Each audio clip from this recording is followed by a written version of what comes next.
Hello, Kyle's Garage viewers, and welcome back to another episode. You know, I'm sorry that last week I did not drop an episode, so life hit me like a ton of bricks, excuses. Anyways, on this one, we're going to be doing an official intro on the Mk1 Focus, so that's pretty cool. I'm going to go over some details of the car. I don't hit every single detail. There's, quite a lot that I kind of forgot about and things that, eventually I remember about, but you'll learn all about the car as time goes on. And also I'm going to be doing a STEEDA strut tower brace install. So enjoy the video.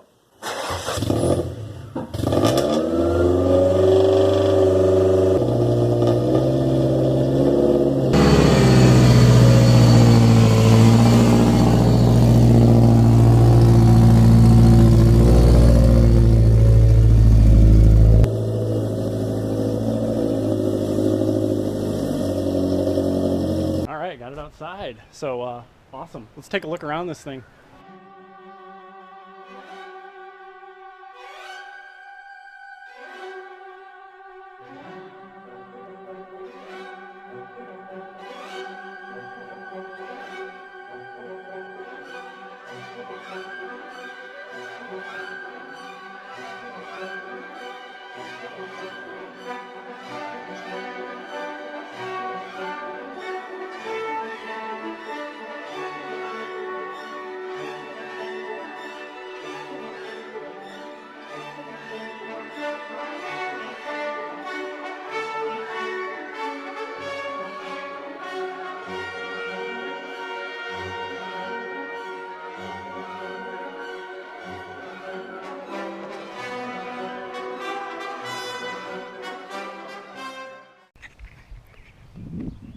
And since I have the hood open already, I might as well just tell you what all's going on under here, because I'm just going to tell you things that this Focus has. Anyway, if you guys have been keeping up, you'll know that I put a header on it, rather cheap, but a 4-to-1 race header. This valve cover actually did not come off of a Focus, came off of like a 1999 Ford Contour, and I had it powder coated blue, so that's, just a cosmetic thing, but it looks cooler than just a black plastic valve cover. I did put MSD ignition module on it, or whatever, coil pack. That didn't seem to make any difference. I mean, I don't even know. I've had it on there for so long that I don't remember it making a difference. And of course, it has the custom cold air intake, short ram intake. Other than that, there is no engine modifications really done, just intake and exhaust and ignition, just the bare bones basics. So enough with that. Let's go around to the back and talk about some other things back there. And out back, to finish up the exhaust, it's kind of hard to miss this 5.5-inch fart can with a 4.5-inch outlet, that big boy style for that teeny tiny engine. And also, while I'm back here, you can kind of look and see. Well, obviously it's been in an accident. I will talk about that, whatever. But it's pretty low to the ground.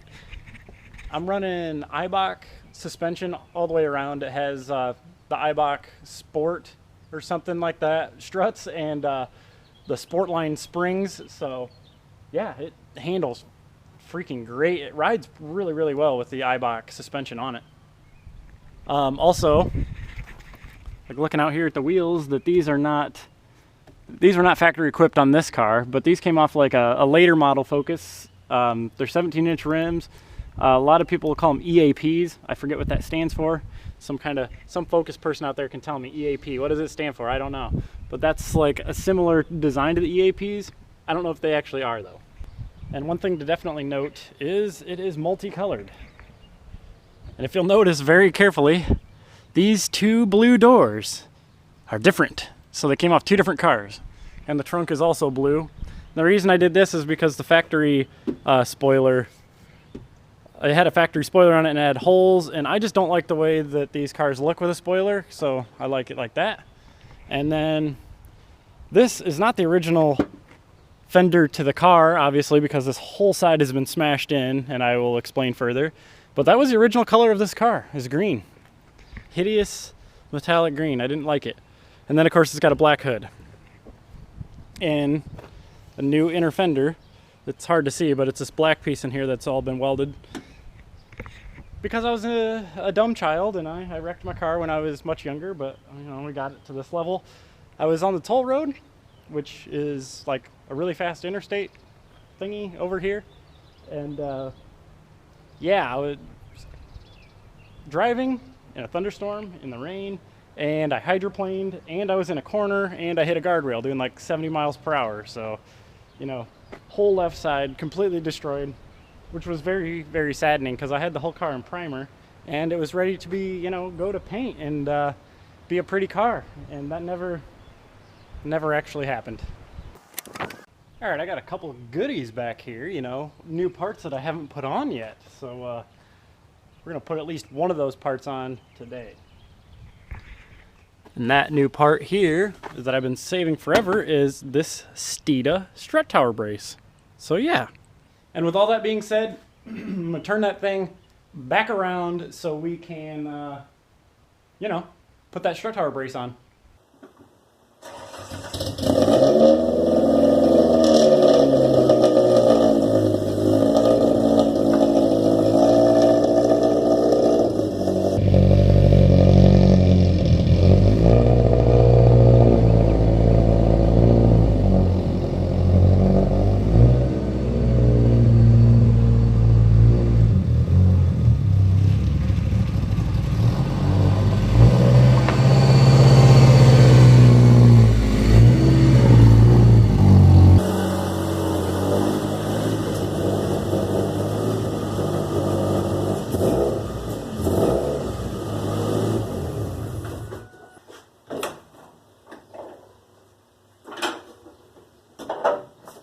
All right, got it pulled back in.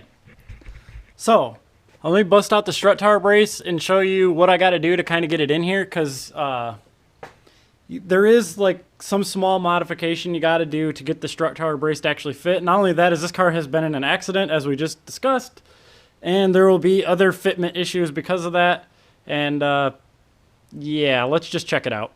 So yeah, part of the fitment issue is actually this reservoir. This is for the brake fluid and the clutch in this car because, you know, it's Ford in the early 2000s. Anyway, when I go to put this strut tower brace on, it's like right on top of it and it will not clear. So what we got to do, and it's difficult to see, but here, let me unplug this, will make things a little easier to see. All these extra holes here, when we deleted the EGR, the electronics were bolted to these holes, and I'm thinking that we might be able to move this reservoir down into one of these other holes and try to get it to mount up that way so the strut tower brace can fit down in there where it needs to go. So I'm just gonna unbolt that and try to push it in, or get it into one of these other holes, because it looks, I mean, we'll be able to figure it out even if we got to shim something or use like a longer bolt or something. I don't know. I'm gonna just unbolt the reservoir and try to drop it down and see how well we can get it to fit.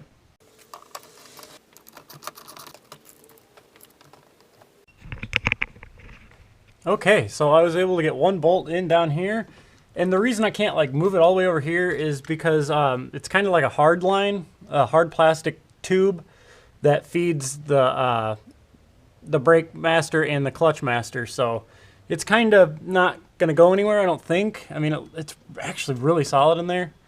So the electronics should plug right back up and all that. Yep, no big deal. And then let's try to drop the strut tower brace, and we'll talk about the second problem that we're going to encounter. Well, that I foresee us encountering. All right.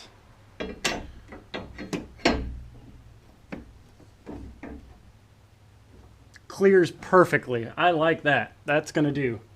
Can you see that okay? Maybe that. But yeah.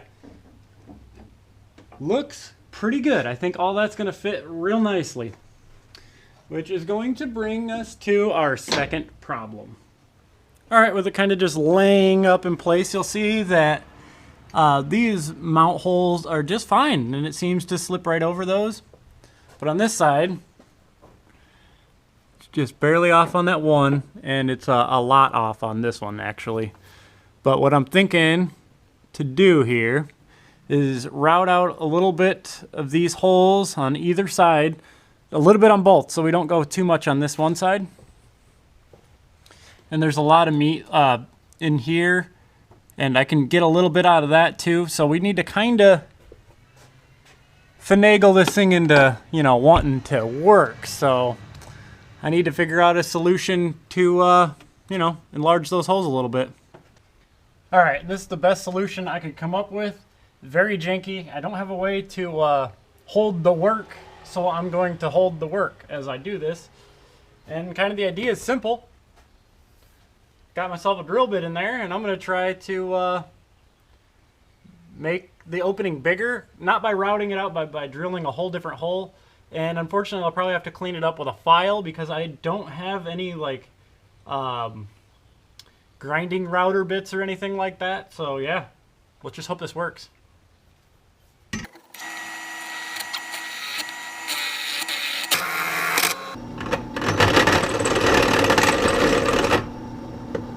That's what I didn't want to happen.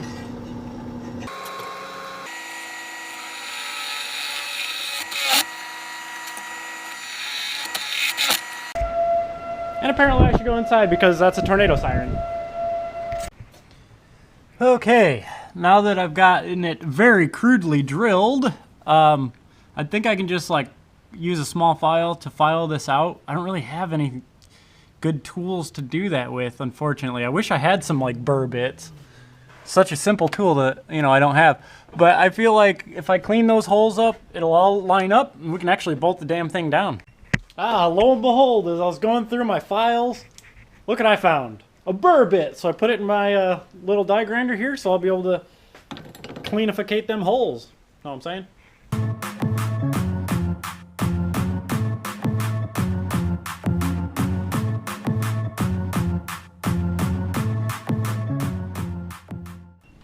All right, I got it to slip over the studs, so all of them. That hole I didn't have to route at all. There was enough, because I took out a little bit off both sides, fits on.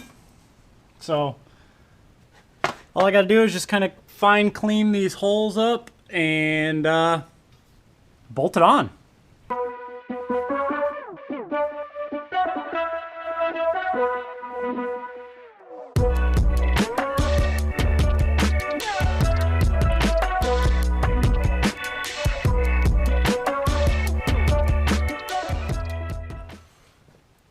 And yep, you can see here that I got plenty of clearance for my reservoir, so that's good. And it's a little jiggly in there. I'd probably like to make, I don't know, some kind of thing to hold the second bolt in, but for now, I'm gonna call it good. I think that's pretty good. It looks good in there, and it's, I mean, it's solid.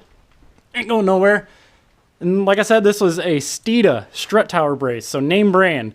It probably would have fit perfectly if this car hadn't been in an accident.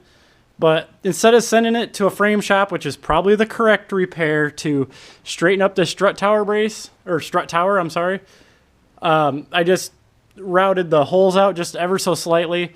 I've never noticed an issue with the car driving in a straight line or anything like that after the accident. So, I mean, structurally, it's still sound. It had the inner fender replaced, which is part of the structure on this car. And yeah, if I really want to, I can take this to a frame shop and have them dial it in closer later, and the strut tower brace will still fit. So there you have it. Strut tower brace installed. Yeah, we're putting on new parts on this channel. I can't believe it. But yeah, hopefully we can get this car going well. There's still some little things and a couple more new parts that need to go on it before I deem this thing roadworthy. Once it's roadworthy, we go for a drive, we get it, you know, dialed in, and then after all this COVID crap blows over, hopefully we can get this thing out on an autocross track or something like that, because this is kind of what I built the car for. That's why I have all these parts laying around and stuff like that. I was actually building it to do SCCA Focus spec racing, so that's kind of the way I built it, except for the wheels and tires. That won't qualify in the SCCA. But anyways, that's where it's going to sit for now. I'll tell you what, I'll fire it up and rev it a couple times for you guys for hanging in there, and we'll watching me go through this.